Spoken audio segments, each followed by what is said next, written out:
समझ नहीं आ रही कि कहां से शुरू किया जाए। अजीब सा डिप्रेशन है, अफसुर्दगी ने घेरा डाला हुआ है। एक आला पाई की लिखारी कैसरा शफकत साहिबा आजकल अमेरिका गई हुई हैं। उनकी फैमिली से जाती ताल्लुक है। उन्होंने अपनी फेसबुक वॉल पर एक लड़के का वाकया लिखा जिससे उनका दुख झलक रहा था। मैंने उनकी वॉल पर लिखा कि मुझे आज तक समझ नहीं आई कि हसास होना नेमत है या जुल्म। फिर शाहिदा नुमानी साहिबा का मैसेज पढ़ा जो लाहौर मीना पना ट्रस्ट चलाती हैं। उन जैसी हसास ख्वातीन भी कम होंगी। पाकिस्तान में बहुत लोग ट्रस्ट चलाते हैं, लेकिन आपने कम ही सुना होगा कि कोई खातून भी ट्रस्ट चलाती हो। शाहिदा नुमानी साहिबा से कभी मिला नहीं, लेकिन उनसे 5 साल से राब्ता है।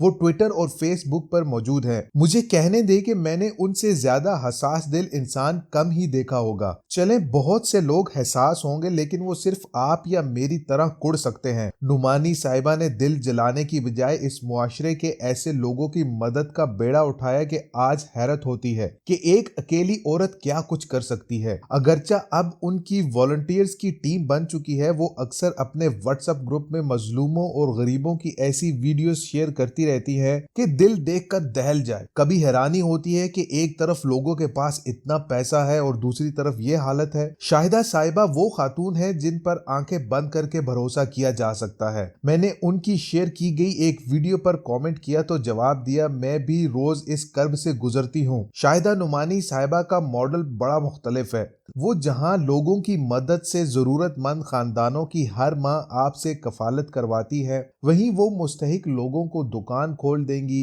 रेडी रक्षा ले देंगी कि वो अपना रोजगार खुद कमाएं। मेरा ख्याल है कि इन कम वसाइल के साथ जितने लोगों को उन्होंने अपने पांव पर खड़ा किया है, वो शायद ही कोई और इदारा कर सका हो। लेकिन जिस वीडियो ने मुझे दिला कर रख दिया वो एक माँ की थी जिसके 10 बच्चे हैं और वो एक कमरे में सोते हैं और कमरा इतना छोटा है कि अपने पांव या टांगे सीधी करके नहीं सो पाते। आप वो वीडियो देखेंगे तो आप सो ना पाएंगे कि इंसान इन हालात में भी जिंदा रहते हैं। कुछ कहेंगे ये गरीब इतने बच्चे पैदा ही क्यों करते हैं, लेकिन ये बात इन गरीबों को किसने समझानी थी या बतानी थी? हुकूमतों का काम था या ब्यूरोक्रेसी का? लेकिन सब ने अपने बच्चों का सोचा, बैरून मुल्क पढ़ाने और उन्हें वहीं सेटल करने का सोचा। जो पैसा इन बच्चों पर लगना था या उनके वालिदैन की तरबियत या शऊर पर, वो एलीट खा पी कर बाहर निकल गई। चले मान लिया कि इतने बच्चे पैदा नहीं करने थे, अब हो गए तो उन बच्चों का क्या कसूर? उन्हें यूं ही तो नहीं छोड़ दिया जाएगा उनके हालात पर। उन बच्चों का बाप 1 साल से घर नहीं आया, वो नशा करता है। ये है इन बच्चों का मुकद्दर जो अब चौकों पर मास्क बेचते हैं। बाप की सजा वो भुगत रहे हैं। आज लिखना कुछ और था कि ये माँ अपने 10 बच्चों के साथ मेरे सामने आन खड़ी हुई तो और कुछ ना लिखा गया। कभी कभार तो इन इंसानों के ये दर्दनाक हालात देखकर अपनी खुशहाली भी काटने को दौड़ती है। अगर ये डिप्रेशन कम था तो अभी एक गैर मुल्की चैनल पर एक रिपोर्ट देखी तो दिल दुख से भर गया। ये रिपोर्ट यूक्रेन में जंग से होने वाली तबाहियों के बारे में थी। मैं सुन होकर बैठा देखता और सुनता रहा। यूक्रेन में जो तबाही हुई है उसे देखकर रोंगटे खड़े हो जाते हैं। इंफ्रास्ट्रक्चर की तबाही अपनी जगह, लेकिन जो इंसानी जानों का नुकसान हुआ है वो कभी पूरा ना होगा। यूक्रेन की जंग में 200 से ज्यादा बच्चे मारे गए। 17,000 बच्चे अपने वालिदैन से बिछड़ गए। अब अंदाजा करें उन वालिदैन पर क्या गुजर रही होगी जो अपने बच्चों से बिछड़ गए हैं और उनका उन्हें कोई पता नहीं, या बच्चों को अपने वालिदैन का इल्म नहीं कि वो जिंदा हैं कि मारे गए हैं। यूक्रेन के एक कस्बे की फुटेज दिखाई जा रही थी कि एक घर के लॉन में एक 42 साला बंदे की लाश जमीन खोद कर निकाली जा रही। इस बारे में बताया जा रहा था कि वो एक रिटायर्ड फौजी था जिसका खानदान जंग की वजह से चला गया था और वो पीछे रह गया था। वो हर वक्त घर में बंद रहता था। एक दिन भूख के हाथों तंग आकर बाहर निकला तो रूसी फौजी ने उसे गोली मार दी। लाश घसीट कर वहीं दबा दी।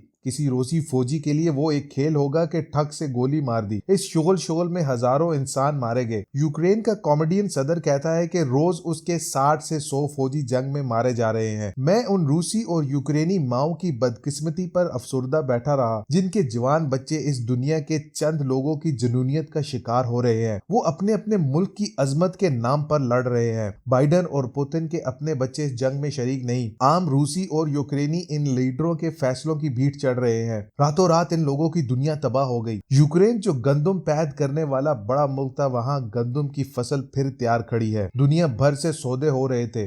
पाकिस्तान ने पिछले साल 40 लाख टन गंदम यूक्रेन से खरीदी थी, तो इस साल 20 लाख टन का सौदा करना था, क्योंकि हमारे यहाँ वो जमीनें जहाँ कभी गंदम उगती थी वहाँ हाउसिंग सोसाइटियां बन गई और पिछले साल 10 अरब डॉलर लगाकर गंदम, चीनी और कॉटन बाहर से मंगवाई गई। इस साल मजीद ज़रूरी रकबे हाउसिंग सोसाइटियों के नीचे जा रहे हैं, तो मजीद गंदम डॉलर्स देकर बाहर से मंगवाई जा रही है। यूक्रेन को भी अजीम बनने का खत्म सवार था, अब वहाँ खून और बर्बादी का मंजर है। खबरें आ रही हैं कि पुतिन की सेहत ठीक नहीं है, शायद 2-3 साल बाद उसकी जगह कोई नया हुक्मरान बैठा हो।